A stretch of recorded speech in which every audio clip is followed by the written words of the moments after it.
Obrigado, boa noite a todos. Eu irei ligar minha câmera também. Nádia, eu não sei se eu tenho aqui como apresentador. Pronto, vou agora partilhar a minha tela e vou projetar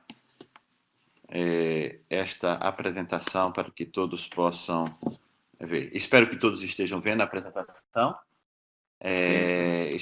Estão vendo a minha apresentação e vou fazer uma apresentação muito rápida, embora irei falar de espaços para que nossos irmãos possam entender.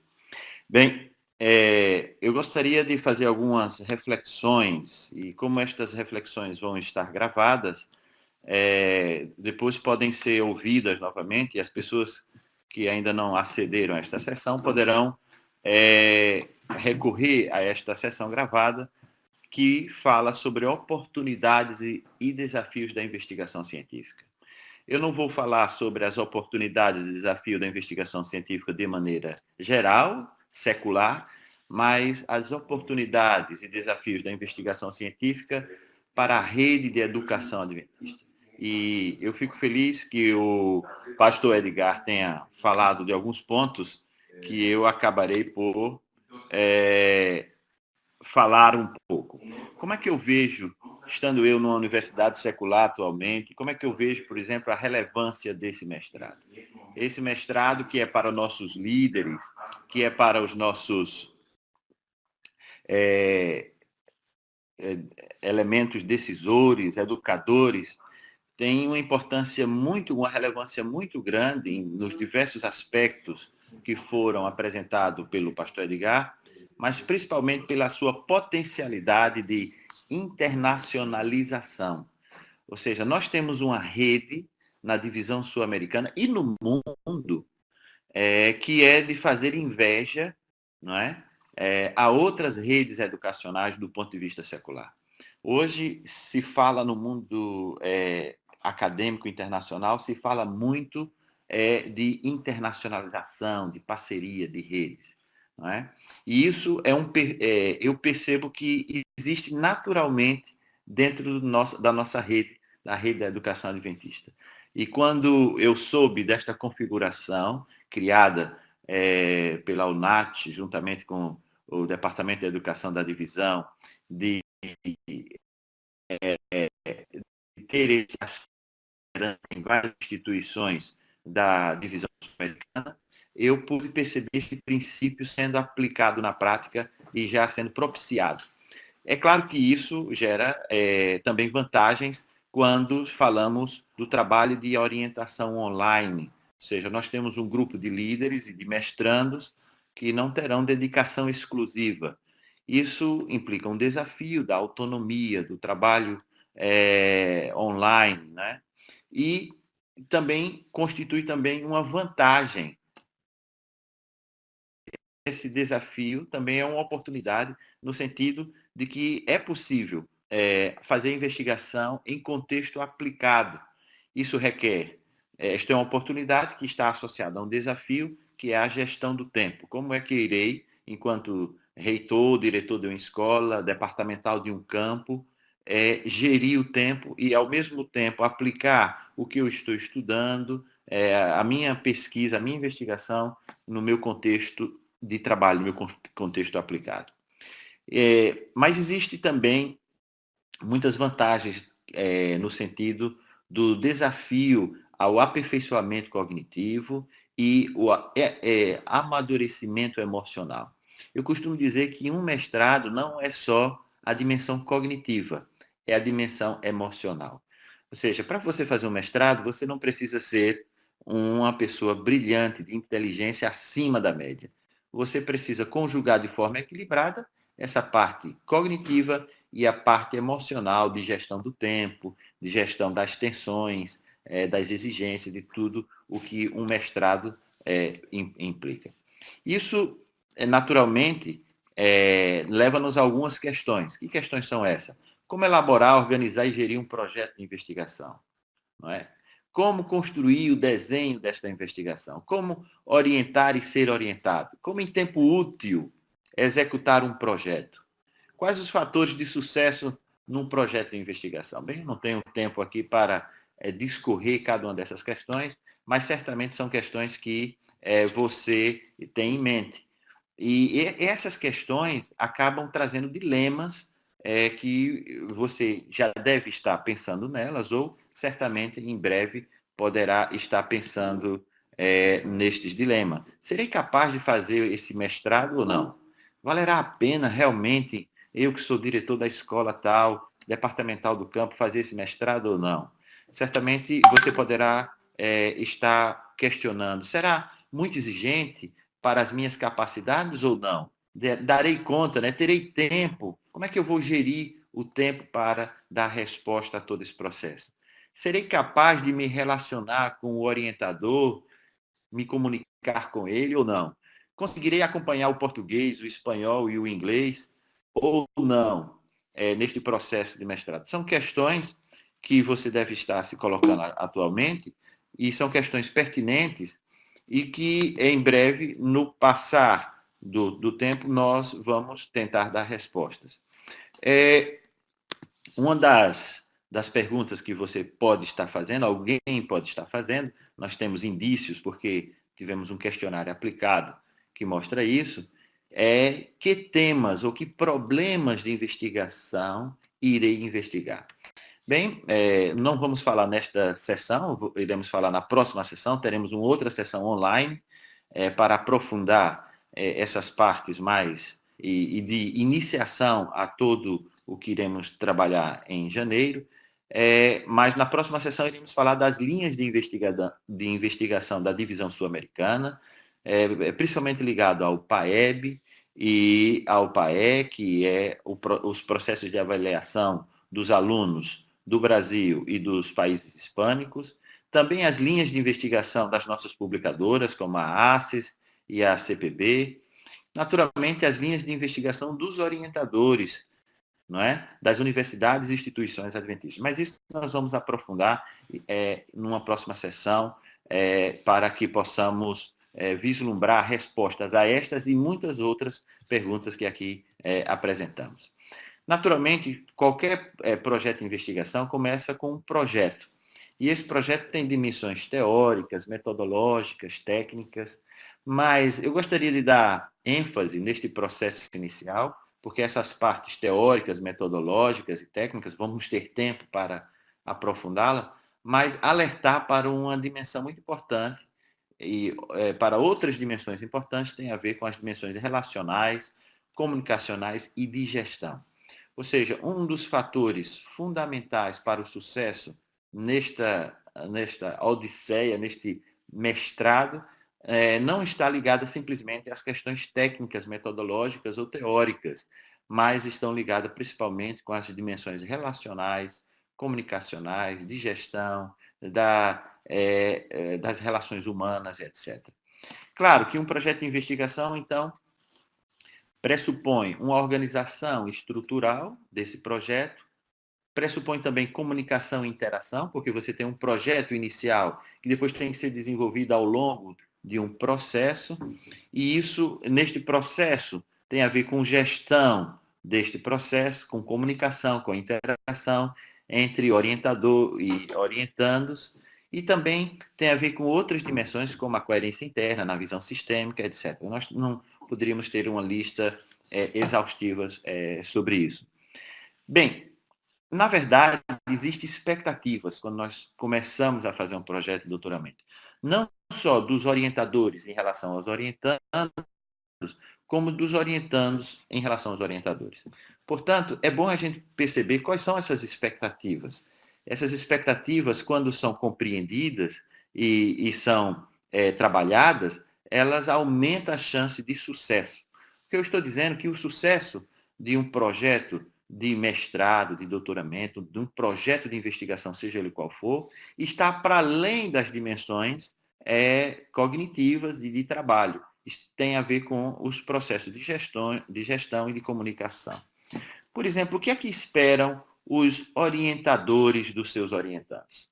Era muito importante que todos, mesmo sendo líderes, já tendo feito as suas graduações, as suas especializações, alguns até com mestrado já também, possa compreender quais são essas expectativas dos orientadores. Os orientadores esperam que os seus estudantes sejam independentes. Ora, essa independência não quer dizer que eles façam tudo por si só, mas que eles tenham ideias, que eles pensem. Nós poderíamos aprofundar. Esses itens, eu recomendo esse livro, está aqui no rodapé desta apresentação. Eu acho que já existe uma versão traduzida para português, de Portugal, e eu recomendo esse livro, em inglês, chama-se How to Get PhD. E estas perguntas fazem parte de 2 capítulos, um capítulo, que é o capítulo 8, e outro capítulo 11. Aqui espero os orientadores, os supervisores dos seus orientandos. E depois o capítulo 11 é o contrário, que aqui espera os orientandos dos seus orientadores.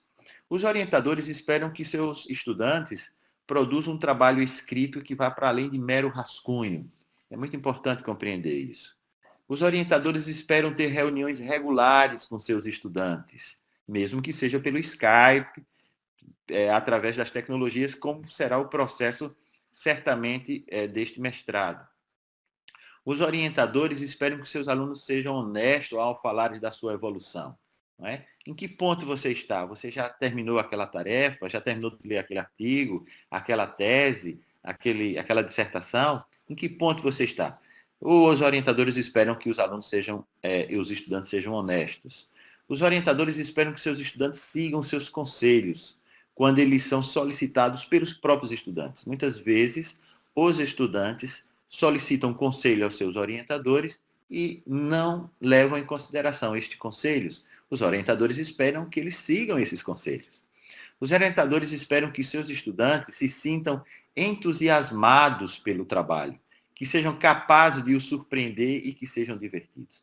Veja, para ser entusiasmado pelo trabalho, você precisa gostar desse trabalho e você precisa encontrar a relevância nesse trabalho. Então, é um aspecto muito importante. Os orientadores esperam que você esteja interessado verdadeiramente no tema da sua dissertação de mestrado, no desenvolvimento do mestrado. Mas esse livro de Phillips e Derink, How to Get PhD, fala também das expectativas dos orientandos em relação aos orientadores. O que esperam os orientandos, né, os estudantes? Os estudantes esperam ser orientados. Parece óbvio isso, mas muitas vezes não é tão óbvio assim. Tem orientadores que têm uma postura de deixa andar, né? Que o orientando faça de acordo com o que pensa. Mas é importante que haja uma opinião, um guia, não é? Os estudantes esperam que seus orientadores leiam previamente os seus trabalhos. São expectativas. Ora, se eles esperam que os seus trabalhos sejam lidos previamente, isso coaduna-se com aquela outra expectativa de que o estudante precisa escrever e dar tempo para o que os orientadores possam ler esse trabalho. Os estudantes esperam que os seus orientadores estejam disponíveis quando é necessário, né? Nem que seja para responder um e-mail, para falar no Skype 10 minutos, para tomar decisões no processo de investigação. Os estudantes esperam que seus orientadores sejam amáveis, abertos e compreensíveis, né? Compreensivos. Os estudantes esperam que seus orientadores façam críticas construtivas. Os estudantes esperam que os seus orientadores tenham bons conhecimentos na área de investigação. Quando este conhecimento não é suficiente, aí surge a figura do co-orientador. Isso não é de demérito ao orientador, mas isso é um reforço, aumenta a rede, aumenta a complexidade da comunicação. Em vez de você ter orientador e orientando, você vai ter 2 orientadores e um orientando. Você aumenta os processos de comunicação, se tornam mais complexos. Nem sempre ter um orientador é uma vantagem, mas quando, por exemplo, o tema é complexo e existe um orientador para dar apoio em determinadas partes, um orientador se sente mais frágil, ou até é um especialista, mas gostaria de ver a opinião de outro, então convida-se um co-orientador num processo. É muito raro, no mestrado, existir co-orientadores, muito raro. Isso é um processo que ocorre mais no doutoramento, e eu já vi casos de ter 3 orientadores no doutoramento, mas isso aí ainda é mais raro ainda. Mas é um processo relativamente normal e desejável quando a comunicação entre orientador, co-orientador, supervisor, co-supervisor e estudantes ocorrem de forma produtiva. Os estudantes esperam que os seus orientadores estruturem o acompanhamento de forma a facilitar a troca de ideias, ou seja, isso tem a ver com a gestão e da comunicação do processo. Os estudantes esperam que os seus orientadores se interessem pela investigação que estão a levar a cabo para lhe abrirem novos caminhos de informação. E aqui um aviso importante para os nossos líderes, os nossos estudantes de mestrado. Ora, se você quer que seu orientador se interesse pelo seu tema, procure, através de uma negociação, escolher temas e problemáticas que o seu orientador também tenha interesse, ou tenha um mínimo de interesse. Muitas vezes os orientadores são forçados, por assim dizer, a orientar temas que não têm muito interesse ou não são muito especialistas, e aí não tem aquela motivação pessoal para acompanhar. Portanto, cabe ao orientando também negociar esta parte junto com seus orientadores para que os temas, as problemáticas a serem estudadas na investigação sejam de interesse mútuo ou o mais próximo dos interesses mútuos.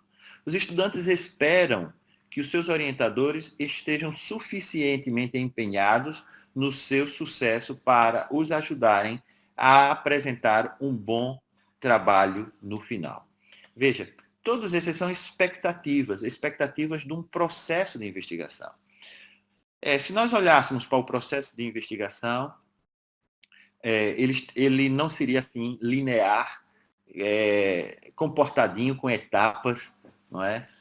Como eu estou tentando apresentar nesse slide. Mas só para nós acompanharmos um raciocínio de etapas mínimas de um processo de investigação, vamos pensar, fazer de conta que isso seja um processo linear, com etapas assim muito bem comportadas. Geralmente não o é. Mas um processo de investigação começa com um projeto. E esse projeto tem várias partes. Por exemplo, um projeto começa com um problema, com a definição de um problema. As questões de investigação e objetivo. No início de janeiro, nós vamos explorar muito esse sistema. Depois, a revisão da literatura. O que é que já foi feito? Não é? Para que eu não possa ficar repetindo de forma desavisada e sem contextualização, sem fundamentação teórica. Qual é o melhor método? Qual é o melhor desenho de investigação para responder às minhas questões de investigação? Então, tem que haver uma coerência entre o desenho de investigação e o problema de investigação. É a coerência interna que nós falávamos ali atrás há algum tempo.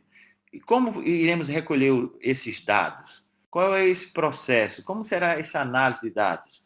E como iremos escrever os resultados? Muitos investigadores acreditam, e eu também acredito, que nós não terminamos o processo de investigação quando nós escrevemos a dissertação de mestrado. Mas esse processo só é completado, e isso aí deveria ter mais um quadradinho aqui, quando nós divulgamos, ou como nós publicamos em revistas científicas todo esse processo.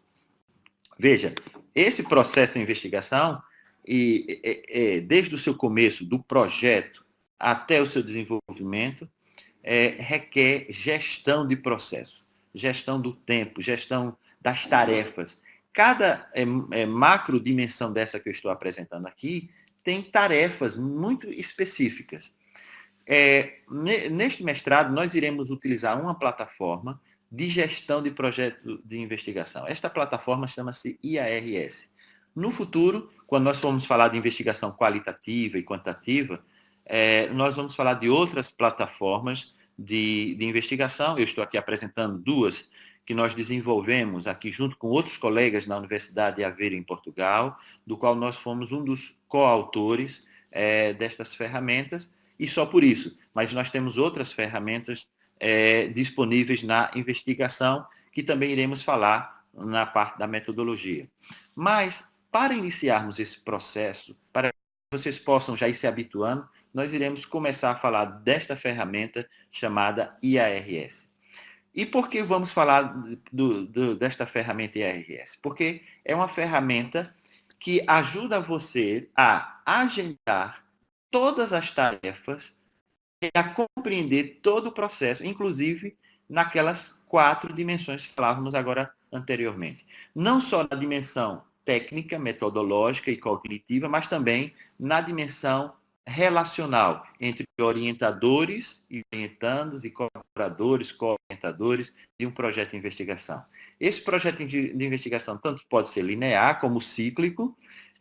Esta ferramenta, ela ajuda a fazer isso. Então, o processo de investigação é um processo complexo, multifacetado, interativo e interativo. Eu não sei se essas palavras ficam claras em espanhol, mas quando eu falo de multifacetas, eu estou falando de muitas dimensões e muitas etapas, de lados e perspectivas. Quando eu falo de iterativo, é cíclico, ele se repete, muitas dessas tarefas repetem-se. E quando eu falo de interativo tem a ver com as interações, orientador orientando, orientador dados no campo e etc. Então, esse é um processo complexo.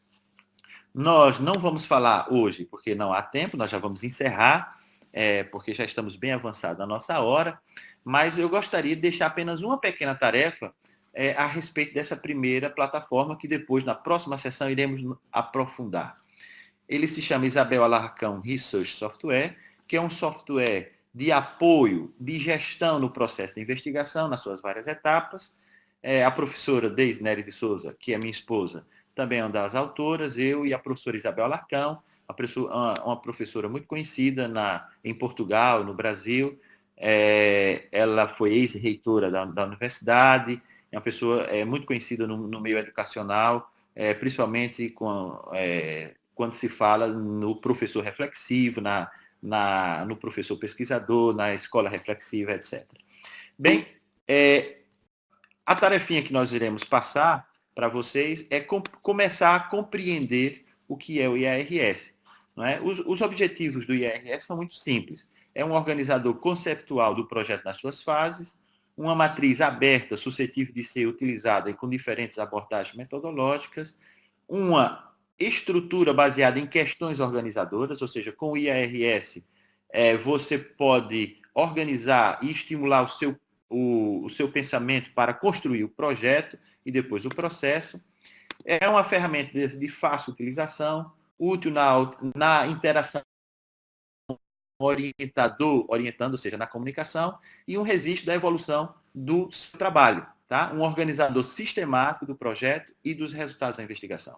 Então, o IARS tem 4 dimensões estruturadoras, é uma plataforma online de gestão de projeto, organização estrutural do projeto, comunicação e interação, gestão do processo e coerência interna e visão sistêmica do processo. Tudo isso está interligado. Nós vamos ter mais tempo, num segundo momento, de explorar mais o IARS, mas eu quero fechar essa sessão simplesmente pedindo para que você entre no IARS, tome nota desse endereço, www.ia-rs.com,